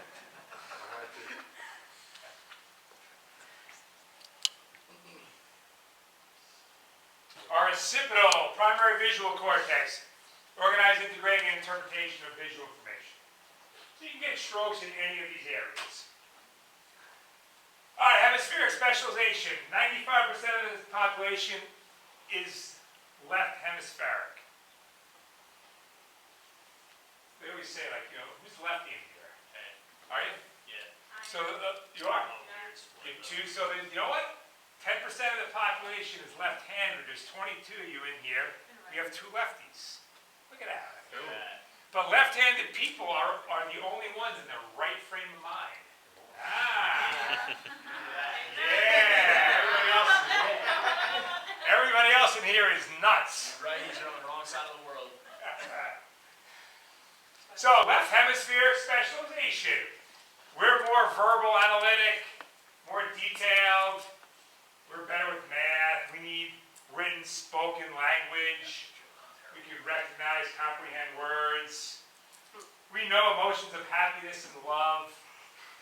This isn't whether you're lefty or righty. This has nothing to do with that. That's just, just what you learn, you've grown up. That has nothing to do with whether you're left hemispheric or right hemispheric. Or somebody that had a stroke or some involvement to the left hemisphere will have the inability to plan motor tasks. Will have difficulty initiating, sequencing, or processing a task. Producing or comprehending speech will be lost. They'll be anxious. They'll have perseveration of speech. So perseveration is to keep on talking about the same thing over and over.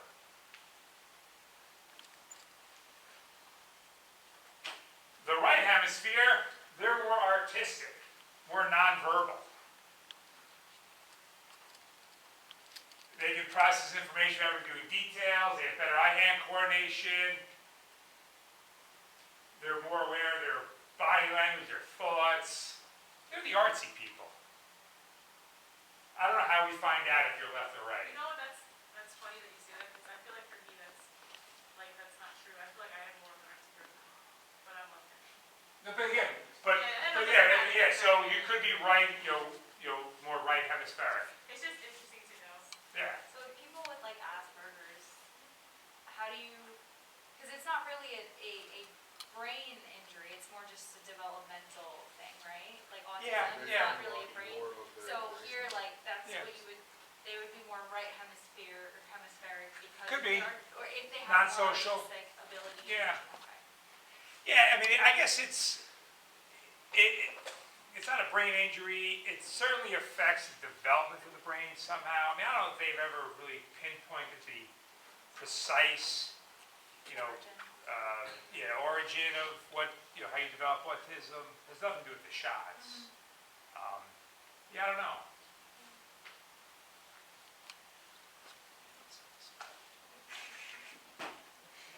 So some of the right hemispheric deficit, they'll show more problems with their judgment, more unrealistic expectations, denial of disability of the deficit, denial of disability, disturbance of the body image, irritability, lethargy. So again, bring this up because, when we're treating these patients, just as important as our exercises, our plan is, we need to understand other aspects of their care in terms of their judgment, their cognition, their mental ability. Because if they have the denial of that disease, they have an amputation, and then all of a sudden you're dealing with the psychological aspect, it's going to be very hard for them to, or for us to really work with them to achieve those goals. So it's important to understand really a true picture of what's going on. Because maybe you're spending a small amount of the treatment in the beginning, just really teaching them, what is going on, what to expect. And the best thing you can do is to really lay down, like, hey, these are what I think your goals are. It's the whole thing of somebody that can't walk, well, I'm going to get up and walk again. Oh, hey, I'm going to work my ass off so you can. It's going to be very hard, but I'm not going to say no, stuff like that. The perception of what they're seeing of their body, of their image, and sort of teaching, what you can do. Hey, you know what? You're in a wheelchair, but there's other activities you can do within that wheelchair. All right, so that's a big part of what we do as well. Finding the right words to say to motivate them, and then really giving them the hope that, hey, you know what? You'll be able to go out and do whatever. So deep brain structures, you have your internal capsule, which contains your descending fibers, your diencephalon, which is your thalamus and the hypothalamus. Your thalamus receives sensory impulses, transmits motor information to the brain, the ganglia cerebellum. So he had a tumor on the hypothalamus. Maintains your balanced environment, your heat, hunger, sexual activity, sleep-wake cycle. That's what it was, hypothalamus. Tough thing. Our basal ganglia regulates posture and muscle tone. That's what we talked about, yes. Or efferent tracts, are those descending fibers? Efferent are descending, afferent with the A are ascending. Did I make a mistake there? No, you didn't. It didn't say. It just said descending, and I was making sure. Yeah, so it's descending motor. And afferent are more sensory, and efferent are more motor. Yes, we're going to get into that, and you'll see. Oh. What time are we done? The lecture. 140. I think 150 because the second lab starts at 2. I think so. No. Whatever you want. No. Or is it 2 or 2:30? I don't know. 220. 220. Let's go. I got more. No, It's a Monday, baby. I really don't know. Count me in. That's the name of the. We'll have the same conversation in the second lab. Count Me In is the name of the documentary. Oh, the one that. Oh. You saw it? Oh, that's what I talked about earlier. Lab 2, I'll fill you in when we get to lab. I don't want to, give you anything ahead of time. It's not fair. That's a documentary on drum that I saw last night. Nice. You know what the problem? I know what the problem began. I was talking with my daughter. We watched Glee over the summer. That's where the problem began. After watching Glee, she became defiant. Yeah. Yeah, that's it. I realized. I'm looking back. God damn. Social. Damn those talented high schoolers. How old's your daughter? 16. Yeah, social media. No, but you know what? She does zero social media. None. None. She doesn't do TikTok. She does zero. So I think, I think it's like that age of, why was I adopted, defiant, you know, you're not my real mom. I mean, that's what she says to her, to me, I'm like, it's like, how do you, like, why would she say that to me? Why? Because I talk about stupid stuff. Like, I don't talk about life, I just talk about dumb stuff. Like, I'll make stuff up when we're driving somewhere. You know, like, what would you rather be, you know? Would you rather be an aardvark in the middle of the desert? You know, something like Be that. Hispanic or Latino? Yeah, I don't do that, I stay away. That's why, it's like, I don't get it. You guys have, you talk the whole way. Yeah, because I don't see it. Because nothing makes sense how we talk about it. Same here. Yeah, Mom, you're just looking for like, who are you hanging out with, what are your friends, what do you say? I'm like, you know, yeah. No. When did you get that? So she's 16, we've had her for 15 years. We got her when she was, well, when she was 1. Yeah. And it was never, what's that? Was she the same when she was 3 or 4? I'm sorry? Was she the same when she was 3 or 4? No, this has been just like the last year or two. But I associate it with the, you know, the age. Like the rebel teen, even though like, you know, rebel is, I knew everything. you know, when I she was goes a out kid. and she gets home at like 2 in the afternoon. Like, yeah. Even my older daughter, I'm like, go to a party, get drunk. Hand her a flask. She's in bed like at 10 o'clock on a Friday night. And my wife's like, I don't think I ever went to bed at 10 o'clock like in college. Great. All right, so our basal ganglia regulates posture, muscle tone, volitional, automatic movement. So again, always think of how a person with Parkinson's disease moves. That initiation of movement. Again, the strength is there, just initiating the movement, controlling the movement. That's what they lack. And then your limbic system, controlling primitive emotional reactions, memory, pain, pleasure, rage, affection, sexual interest, fear, and sorrow. Don't see any specific injuries to that, but again, you know, global strokes, really involved brain injured patients. Those that universal, and I gotta reach out. Yeah. I just looked at my messages. I gotta call. Did he say we can go there? Say he doesn't think we're gonna be able to get it. Damn it, so I'm not gonna listen to my message then. I wouldn't, unless you want bad news. It's okay. Damn it. I know. But for those at universal, and again, those that, you know, the patients that are there that had, you know, the severe, you know, brain injury, car accidents, you know, whatever it may be, again, you think about the judgment and, you know, how quick they lose their temper. So, again, it's, you know, the judgment is lost. They don't know their actions and what's right or wrong. And again, that's one of the things we have to think about when we're treating that patient. So what I teach, what's interesting is when we get into the brain injury section, what we talk about in terms of the optimal treatments would be like, you know, somewhere with little stimulus, not so much for the patient, like distractions, well lit, but not too bright, music, you know, calm music, not a lot of people in the room. You go to Universal, and you got like gangster rap playing in the background, people yelling at each other, it's crowded, it's like bright as can be, there's distractions everywhere, but yet they get away with it. You're like, but no, you want to be in a calm, you know. They got Jay-Z on. Yeah, so I said when we would go there, be like, all right, what I teach you is what you need to know, this is a different environment. You know, guys yelling at each other, I think I was there once, like a fight broke out, and I'm sure you'll see that. Nice. Yeah, it's different. All right, our efferent tracts. So now we're going to do our spinal tracts, our sensory. Afferent, the VA. Ascending, that's how you remember it. We have our dorsal or posterior columns, and we'll get deep into this when we do spinal cord. You guys actually know where they are in that spinal cord. Because then it makes it easy when we know what kind of injury. If we have a Brown C cord injury, a central cord injury, anterior cord injury, you'll know exactly what tract is damaged, and then you'll know what the effects would be. That's later on. So our dorsal columns carry proprioception, vibration, 2-point discrimination, deep touch. And these are a lot of the sensory tests that we'll do. If that sensory tract is gone, again, unable to feel the floor, well, you're gonna see patients, if somebody has neuropathy or somebody has difficulty with sensation at the bottom of their foot, what kind of gait do you see?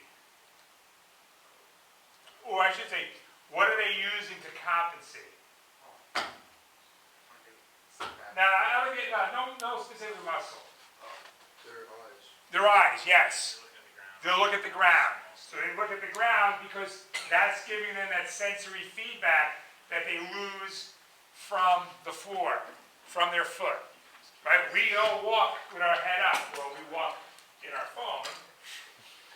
But we all walk without caring, you know, our eyes are focused straight ahead because we know we're going to get that sensory from the floor up. But somebody who had a stroke, who lost that sensation, peripheral neuropathy, they start using their eyes. Well, now you take that older person who has diabetes, neuropathy, and optic neuropathy or vision problems. You're looking at very, very difficult when it comes to vestibular, maintaining that balance. A lot of falls. So, a bunch of. Our spinal thalamic tract, sensory tract for pain, light touch, and temperature. Our spinal cerebellar would be whether it's dorsal or ventral, or subconscious proprioception.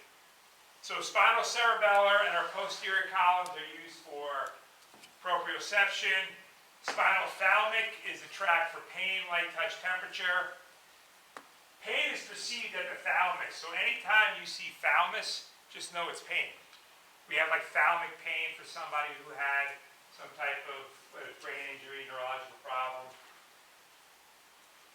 I work with a woman whose husband has like this thalamic pain syndrome. There's almost like physically there's nothing wrong. He's just in constant pain. Yeah, oh my God, I feel so bad for her. Well, him too, but I mean, she's got young kids and got to do it. He can't leave. It's a terrible story.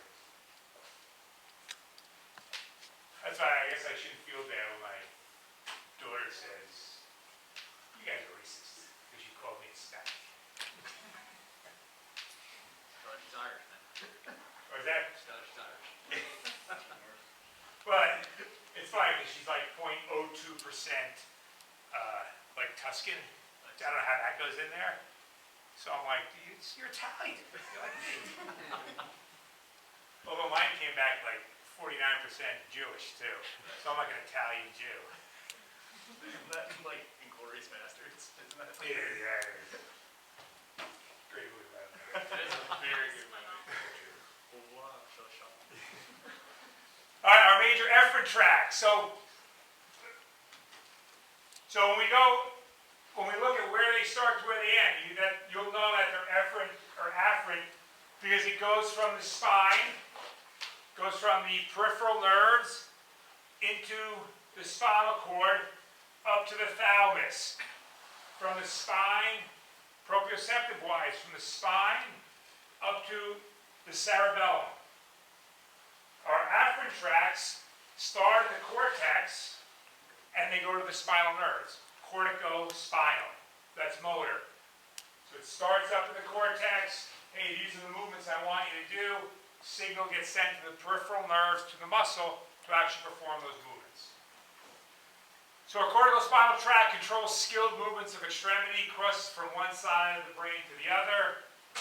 And the Babinski sign, that is the indicator if somebody has damage to that corticospinal tract. We'll get into the crossing when we do spinal cord injury. Other descending tracts, we have our rubrospinal, which works on that gross postural tone.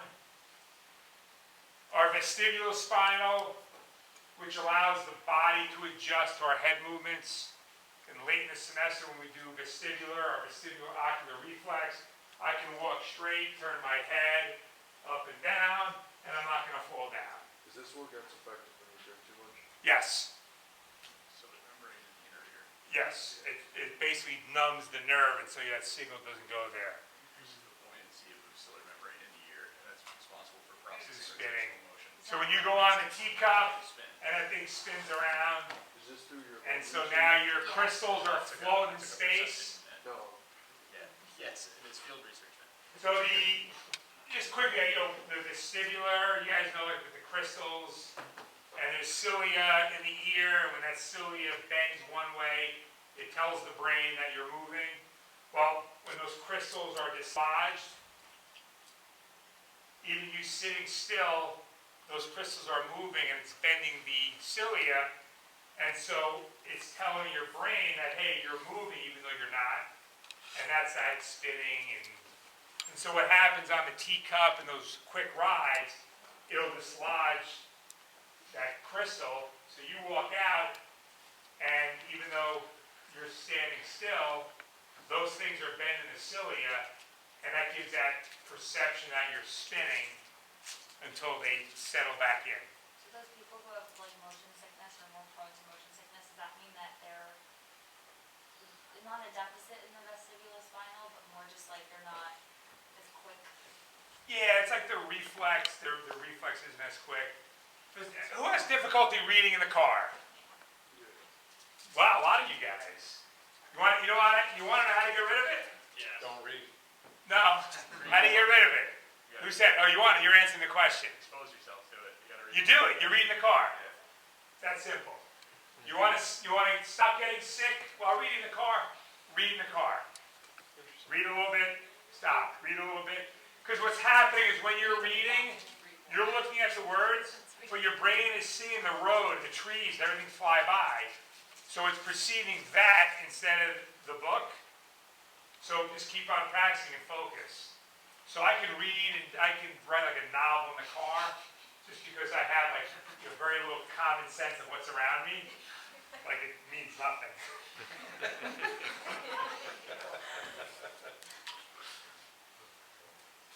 I can tell you, when I was younger, like how many times I fell asleep in a bar.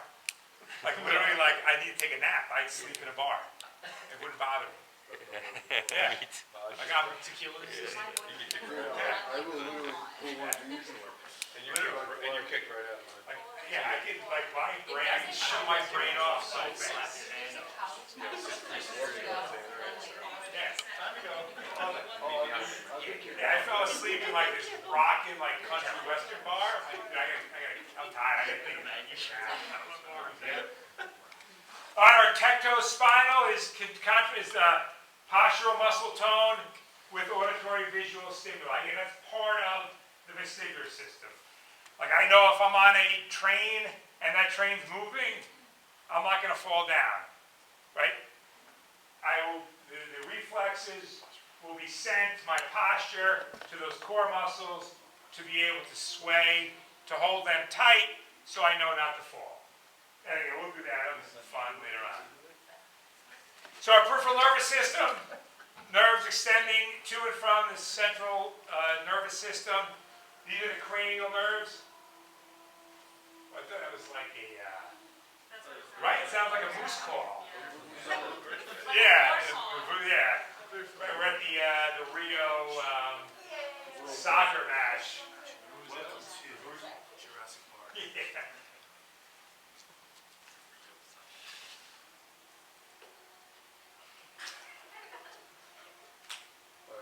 Right? Yeah. It's like a moose call. Conch. Or you think they're drilling something. You're definitely drilling. You think it's drill? Yeah. You don't think it's a moose call? You don't think there's a rhino running through Essex County College? It's a con, right? Hey, it's a strong possibility. It might be I Moana. found out during the flood. Did you see those posters? It's like beware the wild animals have been left loose because of the flood. Like penguins, The lions. zoo? That wasn't real. No? No, it was fake. Oh. I was so Did you see a tiger on the trees? Yes, in the water. I believe it. Mailly, you're spreading nonsense. Come on. Alright. No, let me enjoy my moment. Alright, back. So peripheral nervous system. Your somatic nervous system, those are our 31 pairs of spinal nerves. They exit the spinal cord. Our autonomic nervous system is our glands, visceral muscles, myocardium.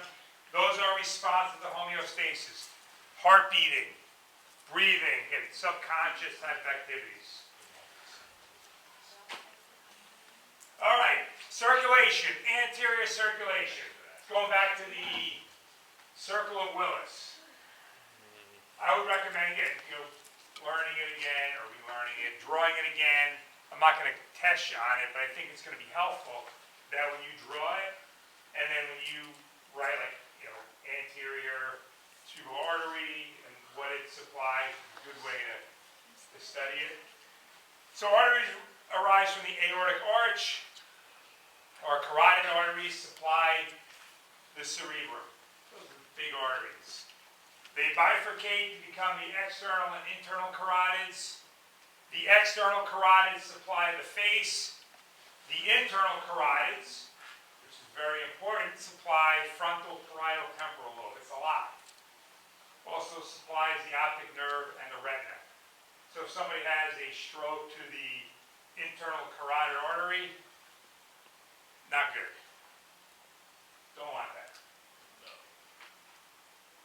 The internals bifurcate into the right and left, anterior and middle cerebral arteries.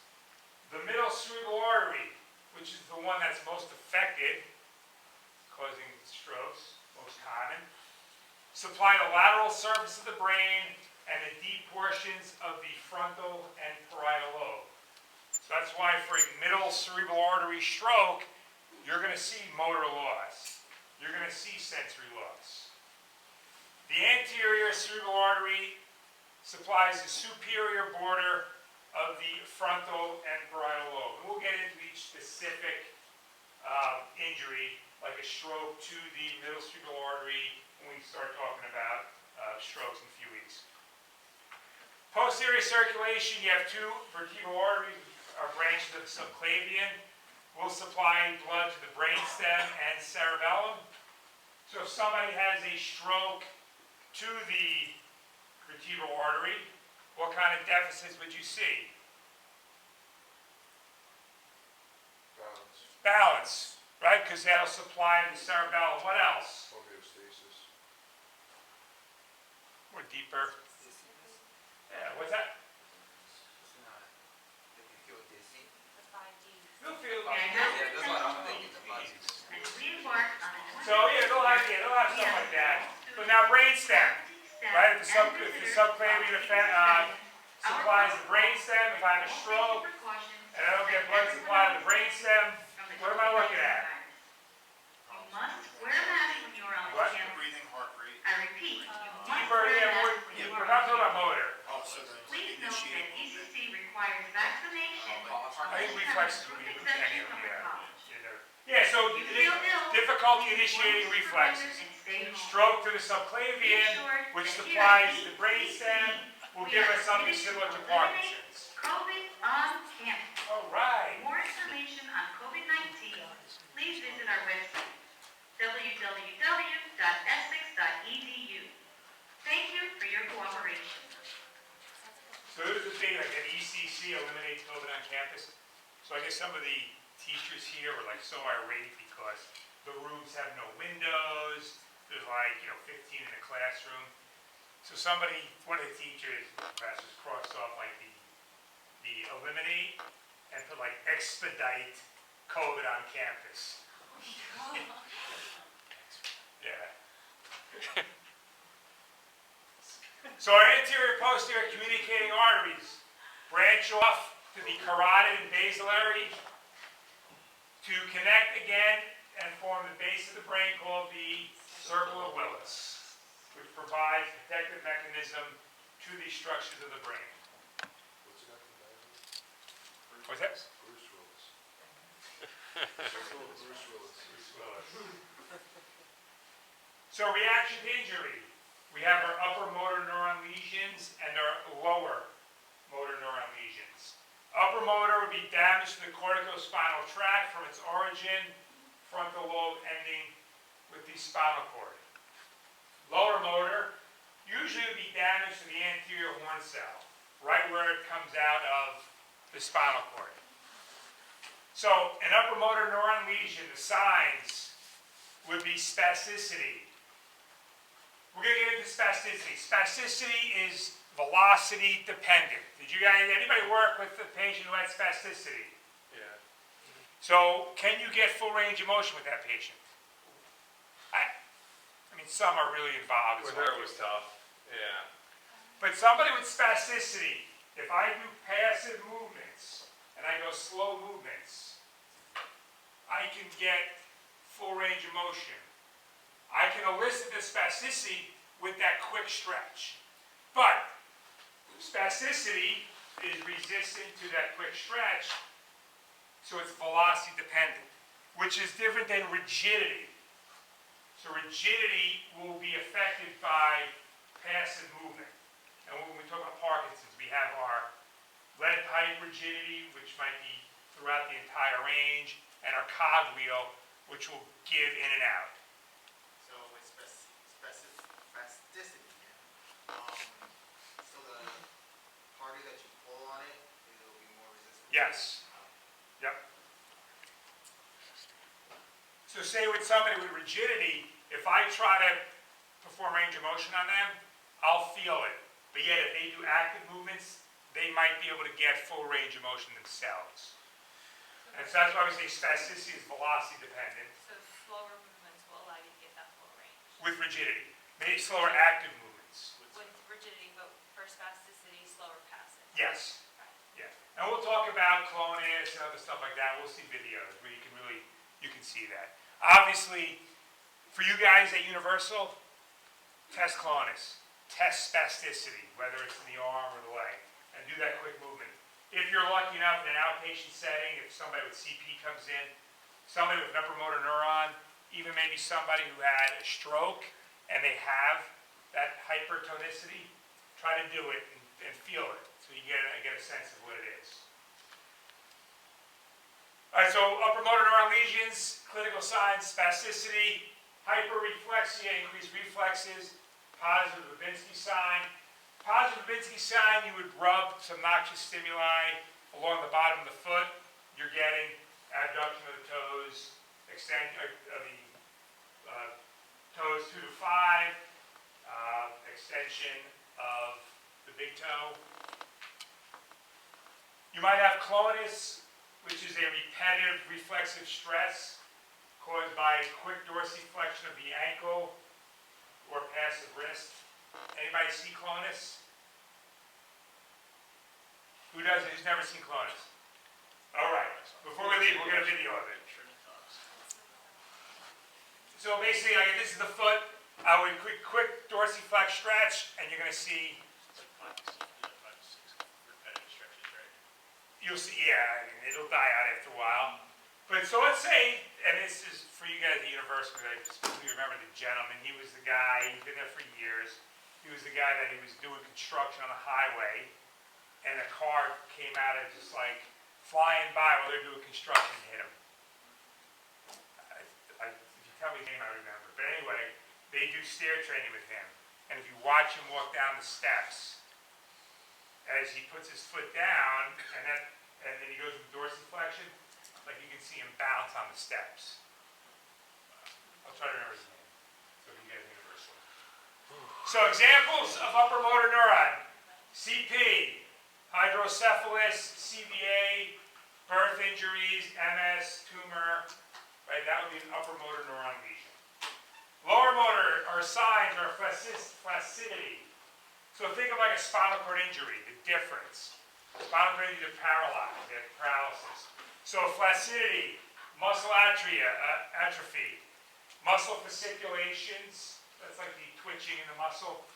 Hyporeflexia, so without reflexes. So again, that's the paralysis that comes in the muscle wasting, muscle weakness, along with that. Examples: poliomyelitis, tumors of the spinal cord, trauma, infection, and muscular dystrophy. So outside the spinal cord.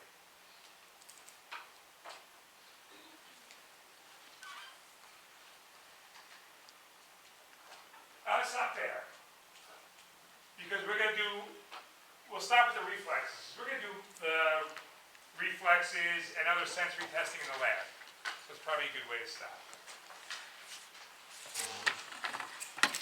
Yeah, so Wednesday, I have a little lecture on the